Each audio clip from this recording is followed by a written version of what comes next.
Hello guys, welcome back to my channel. আজকে তোমাদের দেখাচ্ছি ওয়াক্সিং ভিডিও।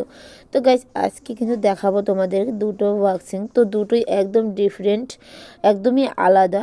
তোমরা ভিডিওটা কেউ স্কিপ না করে প্লিজ পুরো ভিডিওটা দেখে যাও।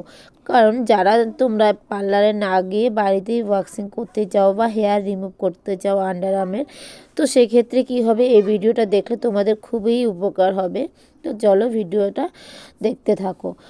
দেখো, এখানে কিন্তু আমি যে আন্ডার আর্মটা ওয়াক্সিং করছি সেটা হচ্ছে, এই ক্লায়েন্ট কিন্তু আমার আগে আর কখনো ওয়াক্সিং করেনি। সে রেজার ইউজ করতো সবসময়। আর দেখো, রেজার ইউজ করতে করতে একটা সময় কিন্তু অনেকটা হেয়ার গ্রোথটা আরও বেশি হয়ে যায়।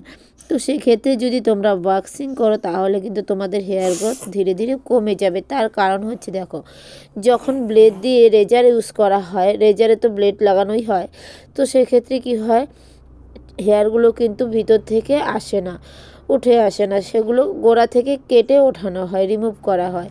আর ওয়াক্সিং থেকে কি হয় বলো তো, ভিতর থেকে চলে আসে, পুরো গোড়া থেকে চুলের লোমগুলো গোড়া থেকে পুরোটা উঠে আসে আর খুব সুন্দরভাবে পরিষ্কার হয়ে যায়। আর এটা কিন্তু দীর্ঘদিন পর আবার হতে থাকে ধীরে ধীরে।